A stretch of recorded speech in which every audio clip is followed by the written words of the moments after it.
નમસ્કાર વિદ્યાર્થી મિત્રો, કેમ છો બધા? એકદમ મજામાં ને?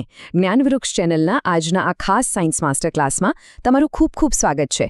હું છું તમારો વિજ્ઞાનનો શિક્ષક અને આજે આપણે એક એવો ટોપિક સમજવાના છીએ જે ધોરણ 10ની બોર્ડની પરીક્ષા માટે એકદમ જેને કહેવાય ને કે મોસ્ટ આઈએમપી છે, કચરાનું વ્યવસ્થાપન. જો ગોખણપટ્ટી તો આપણે બિલકુલ નથી કરવાની. આપણે આખા કન્સેપ્ટને એટલી મસ્ત રીતે સમજીશું કે પરીક્ષામાં ગમે ત્યાંથી પ્રશ્ન પૂછાય, પૂરા માર્ક્સ તો આવવા જ જોઈએ. તો ચાલો આજના આ સેશનમાં ફટાફટ ડાઇવ કરીએ. પણ હા, શરૂઆત કરતા પહેલા જરા આ પ્રશ્ન પર વિચાર કરો.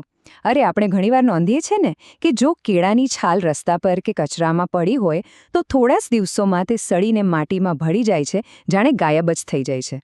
પરંતુ પેલી પ્લાસ્ટિકની બોટલ, ભાઈ, તે તો વર્ષોના વર્ષો સુધી ત્યાં જ અડીખમ ઊભી રહે છે. ક્યારે વિચાર્યું છે કે આવું કેમ થાય છે?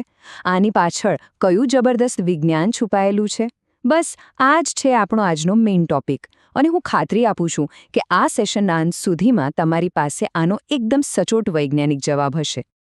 તો આજના આપણા આ ક્લાસમાં આપણે ફટાફટ જોઈ લઈશું કચરાના પ્રકારો, બોર્ડ માટે સૌથી ઇમ્પોર્ટન્ટ તફાવત, કચરાના વ્યવસ્થાપનના ઉપાયો, તેની પાછળનું સાયન્સ અને છેલ્લે એક સુપરફાસ્ટ ક્વિક રિવિઝન. તો ચાલો સૌથી પહેલા શરૂઆત કરીએ કચરાના પ્રકારોથી. કચરો એટલે કચરો, એમાં વળી કેવા પ્રકારો, ખરું ને? પણ વિજ્ઞાન તેને અલગ રીતે જુએ છે. આપણો પહેલો પ્રકાર છે જે વિઘટનીય કચરો, જેને અંગ્રેજીમાં બાયોડિગ્રેડેબલ વેસ્ટ કહે છે. હવે આમાં સૌથી સારી વાત એ છે કે આખી પ્રક્રિયા એકદમ કુદરતી છે. જે કચરાને પર્યાવરણમાં રહેલા આપણા નાના નાના મિત્રો એટલે કે સૂક્ષ્મ જીવો જેવા કે બેક્ટેરિયા અને ફૂગ સરળતાથી તોડી શકે છે, પચાવી શકે છે, તેને જ જૈવ વિઘટનીય કચરો કહેવાય. ઉદાહરણ તરીકે વિચારો, શાકભાજી અને ફળોની છાલ, આપણો વધેલો ખોરાક, કાગળ, લાકડું અને પ્રાણીઓનું છાણ. આ બધું પર્યાવરણમાં બહુ લાંબો સમય ટકતું નથી. તે સડીને એકદમ ઉત્તમ સેન્દ્રિય ખાતરમાં ફેરવાઈ જાય છે અને જમીનની ફળદ્રુપતા વધારે છે. છે ને એકદમ સિમ્પલ? પણ હવે આવે છે બીજો પ્રકાર જે થોડુંક ખતરનાક છે. જૈવ અવિઘટનીય કચરો એટલે કે નોન બાયોડિગ્રેડેબલ વેસ્ટ. આ એવો કચરો છે જેની સામે પેલા આપણા બિચારા સૂક્ષ્મજીવો સાવ હારી જાય છે. આ કચરાનું કુદરતી રીતે વિઘટન થઈ શકતું જ નથી. દાખલા તરીકે પ્લાસ્ટિકની થેલીઓ, કાચ, ધાતુના ડબ્બા, થર્મોકોલ અને ડીડીટી જેવી જંતુનાશક દવાઓ. આ કચરો પર્યાવરણમાં વર્ષો સુધી અને સદીઓ સુધી એમ જ પડી રહે છે અને લાંબા ગાળે જમીન અને પાણીનું ભારે પ્રદૂષણ ફેલાવે છે.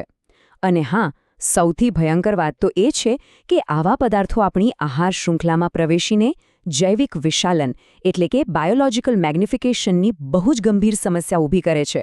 આ ટોપિક બરાબર મગજમાં ઉતારી લેજો. હવે બધા જ વિદ્યાર્થી મિત્રોનું પૂરું ધ્યાન અહીં જ હોવું જોઈએ, કારણ કે હવે આપણે એ મુદ્દા પર આવી ગયા છીએ જે ગુજરાત બોર્ડની પરીક્ષાનો ફેવરેટ છે: જૈવ વિઘટનીય અને જૈવ અવિઘટનીય કચરા વચ્ચેનો તફાવત. આ 2 માર્કનો એવો પ્રશ્ન છે જે કોઈપણ સંજોગોમાં આપણે મિસ નથી કરવાનો. આ તફાવતને 4 સરળ મુદ્દાઓમાં યાદ રાખી લઈએ. પહેલો મુદ્દો છે વિઘટન. સીધી વાત છે, જૈવ વિઘટનીય કચરાનું સૂક્ષ્મજીવો દ્વારા સરળતાથી વિઘટન થાય છે, જ્યારે જૈવ અવિઘટનીયનું વિઘટન થઈ શકતું નથી. બીજો મુદ્દો છે સમયગાળો. જૈવ વિઘટનીય કચરો પર્યાવરણમાં લાંબો સમય જળવાતો નથી, જ્યારે અવિઘટનીય કચરો વર્ષો સુધી એમનો એમ જળવાઈ રહે છે. ત્રીજો મુદ્દો છે ઉદાહરણ. એક તરફ શાકભાજીની છાલ અને કાગળ છે તો બીજી તરફ પ્લાસ્ટિક અને કાચ છે. અને છેલ્લે સૌથી મહત્વની અસર, જૈવ વિઘટનીય કચરો છેલ્લે ખાતર બની જાય છે અને પ્રદૂષણ ફેલાવતો નથી, જ્યારે પેલો જૈવ અવિઘટનીય કચરો જમીન અને પાણીનું અત્યંત ગંભીર પ્રદૂષણ ફેલાવે છે. બસ પરીક્ષામાં આ 4 મુદ્દા લખો અને 2 માર્ક સીધા ખિસ્સામાં. સારું, કચરાના પ્રકારો અને સમસ્યા તો આપણે સમજી લીધા, પણ પરીક્ષામાં 3 માર્કનો બીજો એક સરસ પ્રશ્ન પૂછાઈ શકે છે કે આ વ્યવસ્થાપન માટે આપણે શું કરી શકીએ?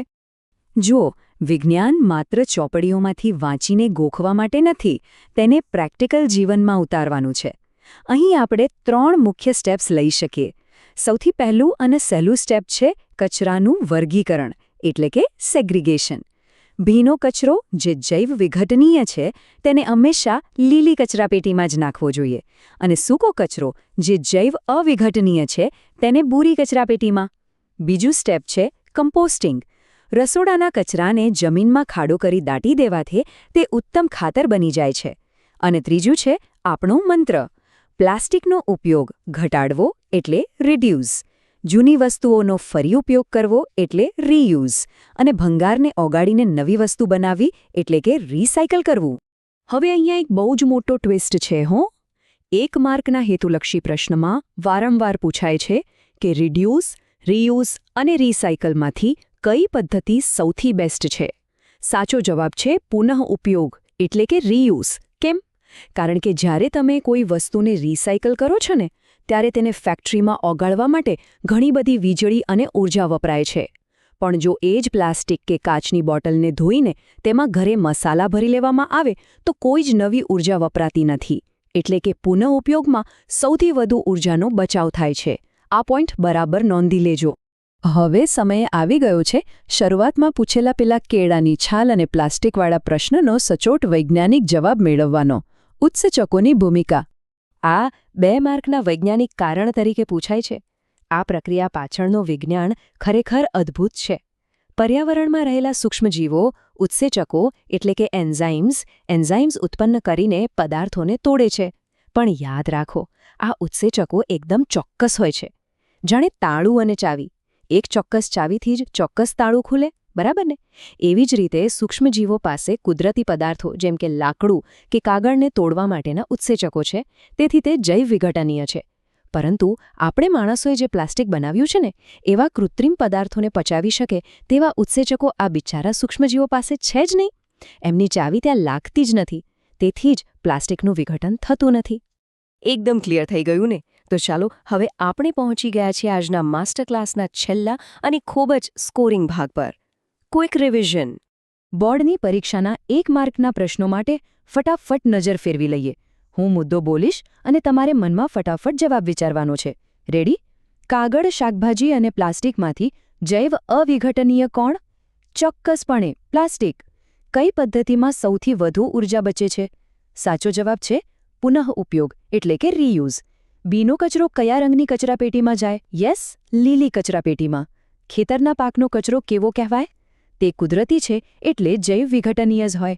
અને છેલ્લો અને સૌથી મોસ્ટ આઈએમપી પ્રશ્ન, વધુ પડતા જંતુનાશકોથી આહાર શૃંખલામાં કઈ ગંભીર સમસ્યા સર્જાય છે? બિલકુલ સાચું, જૈવ વિશાલન અથવા બાયોલોજિકલ મેગ્નિફિકેશન. આ 5 મુદ્દા મગજમાં પરમનન્ટ સેવ કરી લેવાના છે. તો વિદ્યાર્થી મિત્રો, આ સાથે કચરાના વ્યવસ્થાપનનો આપણો આ ખાસ ક્લાસ અહીં પૂરો થાય છે. મને પૂરો વિશ્વાસ છે કે આજનું આ એક્સપ્લેનર તમને બોર્ડની પરીક્ષામાં ખૂબ જ ઉપયોગી સાબિત થશે. હંમેશા યાદ રાખજો, તૈયારી એ જ સફળતાની ચાવી છે. જો આ સાયન્સ સેશન ભણવાની મજા આવી હોય તો લાઇક ચોક્કસ કરજો. તમારા ક્લાસમેટ્સ સાથે આ માહિતી શેર કરો, જ્ઞાનવૃક્ષ ચેનલને સબસ્ક્રાઇબ કરો. અને હા, જો કોઈ ડાઉટ હોય તો કોમેન્ટ સેક્શનમાં બિંદાસ પૂછજો. આવનારી બોર્ડની પરીક્ષાઓ માટે તમને સૌને ખૂબ ખૂબ શુભકામનાઓ. અને જતાં એક વિચાર કરતા જજો. આપણે પૃથ્વી પરનો કચરો તો સાફ કરી લઈશું, પણ અવકાશમાં જે ઉપગ્રહોનો ભંગાર જમા થઈ રહ્યો છે, જેને આપણે સ્પેસ જંક કહીએ છીએ, તેનું વ્યવસ્થાપન કેવી રીતે થશે? વિચારજો ચોક્કસ. આવજો. Bye bye.